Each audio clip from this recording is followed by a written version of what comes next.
This video is going to be my second review on the Niner RLT9. This is the aluminum frame. The first video was more of a first look. Now that I've got about 3 weeks riding the bike, here are my thoughts on it. This one is the 4-star build, which is Shimano hydraulic brakes and mechanical shifting. I will say that the build on this bike is just absolutely spot on. Kudos to whoever at Niner put together this package, because I think it's probably the best value of all of the models that they offer in this bike, and it's the one that I would really recommend. The only thing that I've changed is I put on my power meter, my Ultegra power meter, and everything else is stock, and the shifting is just super crisp. I have Di2 on my cyclocross bike, and I actually have not even missed it on this bike. The shifting is just spot on. The saddle is very comfortable. It's got a little anatomical cutout here. It's a saddle that I've put in some kind of long rides on, and absolutely just love the saddle. It's got the carbon seat post. So everything, especially the wheels, the Stan's Grail wheels are really just what I would buy if I had to go out and buy a set of wheels for this bike. So it's great getting a bike that you really don't need to change anything. So again, great job on the build, Niner. Now the tires are, if you saw my first video, I had some Clement tires on. I said I was going to get some bigger tires, which I did. I got some Clement Explorer MSO tires that were not tubeless ready, and I could not get them to hold air more than 30 minutes. So I put back on the Schwalbe, or however you want to say it, Schwalbe. Anybody who's from Germany, let me know how to say that. But the Schwalbe G1 tires, which is a 35C tubeless ready tire, and I absolutely love this tire. I wish I would have put it on initially. Like I said, it's tubeless ready, and this thing aired up without a hitch. I put the stand sealant in, sprayed my soap bubbles on, popped air in the tire, and it has just held air perfectly. It's got a really nice tread pattern, really low rolling resistance. It's a pretty good width. They actually make this tire in a 38, and I may go with that next just to try it out. I'm typically running about 30 psi in the back and about 25 in the front, sometimes a tad lower. And so you can do that with tubeless. So really enjoying the build and really enjoying the tires on this bike. I want to mention one more thing about the components on this bike before I get into the ride quality, and this will be related more towards this build package than the actual frame, and that is the brakes, the hydraulic brakes. So like I said before, this has mechanical shifting but hydraulic brakes. Now I have used the Di2 hydraulic brakes on my previous BSB9 RDO and now my current Giant. Both of them, the lever engages really late, really close to the bar. The mechanical shifting, the lever engagement is much more what I prefer, and that is it engages quicker. Now you can adjust the Di2 where the lever comes out more, but then it gets, to me, too far away from the bar. Now once it engages, it is stiff, as is this one, but the Di2 one to me just engages too late. In fact, I pre-rode a course a few hours ago. We've got our state championship cyclocross race tomorrow, and I went out and pre-rode the course, and after riding this bike for a while, when I was coming into a turn really hot, it was a little disconcerting how late that lever engages on Di2. So I say all that to say that the mechanical shifting with the Ultegra hydraulic is a really nice feel. And you know, like I mentioned in my first video, it comes with 160 rotors, which is a really good application for this bike. You get more power, more heat dissipation, all that, than with the smaller rotor, which is really important for gravel grinding. So the brakes on this bike feel really good. Now let's talk about the ride quality of this bike. And for me, it's a mixed bag, and I'll explain why. First, the good points. This bike feels just solid and planted. I can definitely notice the difference when I jump off my cyclocross race bike and jump on this one. It just feels more stable. It's a little less agile, a little more comfortable. They're sitting up a little bit higher, and it's just a bike that feels like, again, it's just a planted good feel. It carves the corners very well.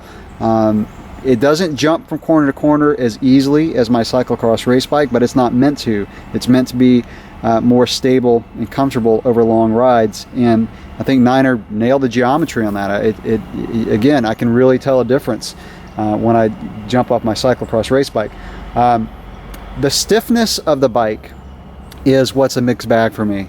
The bike is definitely stiff.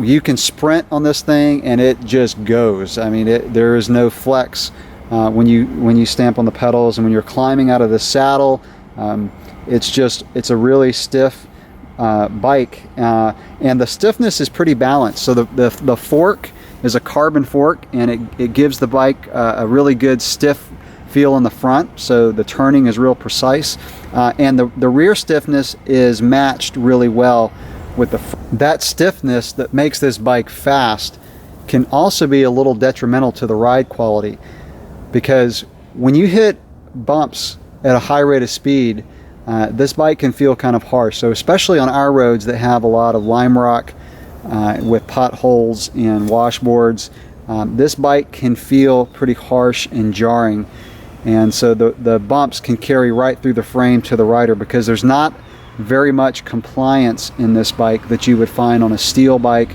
or even a carbon bike.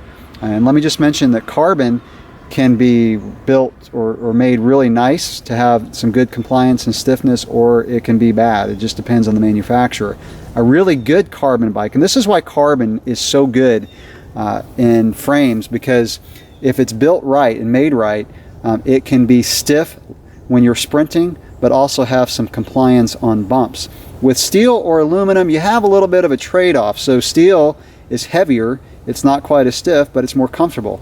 Whereas aluminum is lighter, it's stiffer, it's faster, but it's not quite as comfortable. And the lack of comfort on this bike is something that has me changing my mind a little bit, and I'll explain that at the end of this video. But again, not a lot of compliance on the rear end when you hit a bump. So with that, tire choice and tire pressure is very important on this bike. If you're running high tire pressure, the bike's going to be really uncomfortable. You can tune the ride quality of the bike with the tire pressure. So I mentioned my tire pressures earlier. I've run as low as 24 in the front and 28 in the back, and that really helps over the hard bumps. But if you're going to be doing roads that are really rough at high speeds, you can't run tire pressure that low, otherwise you'll ding your rim.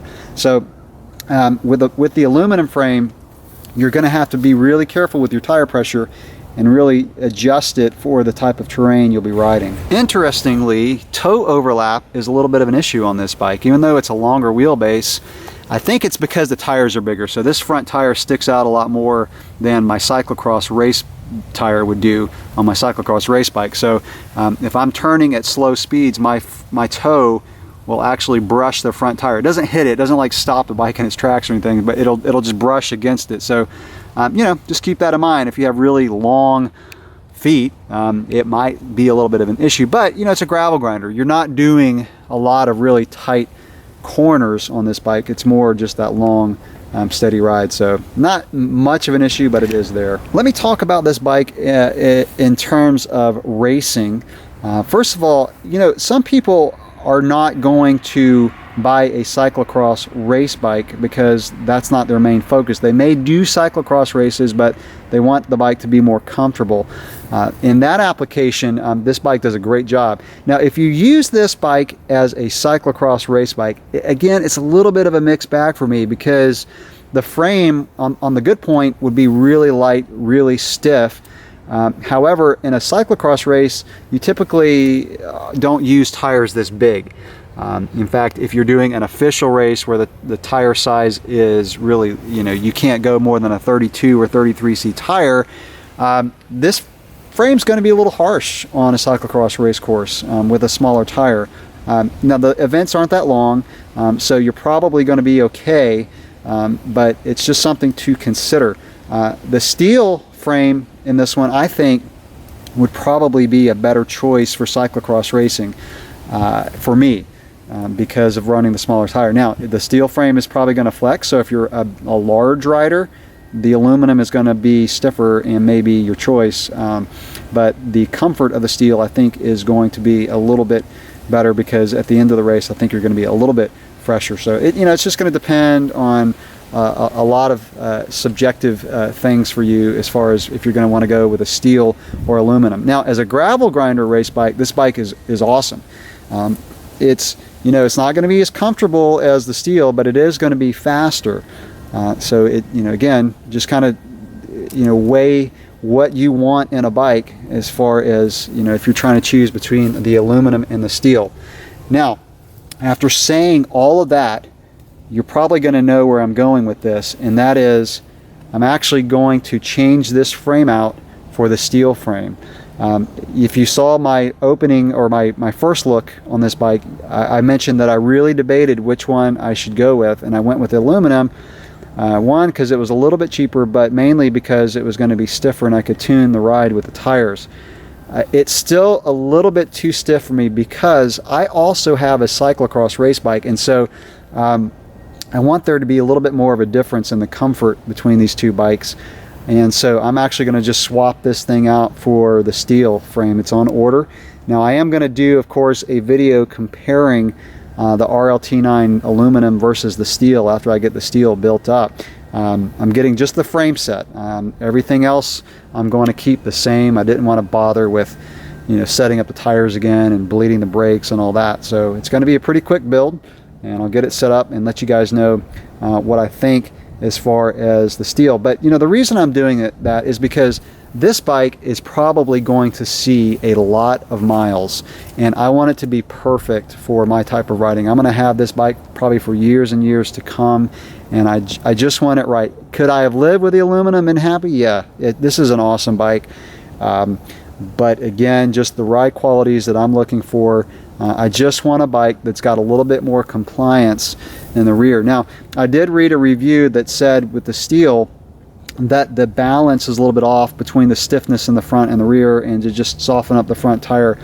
But one thing that's cool about this bike is you got a ton of tire clearance in the front, so you could probably put on a 29er mountain bike tire, not a big one, but a more narrow one, and give the front a little bit more cushion. And so I may actually try that, but we will see. But again, the bike this is a good bike, but for me personally, I think the steel frame is going to be better for my type of riding. But stay tuned to my channel and I'll do that comparison. So that's going to wrap it up for what is my final review on the Niner RLT aluminum.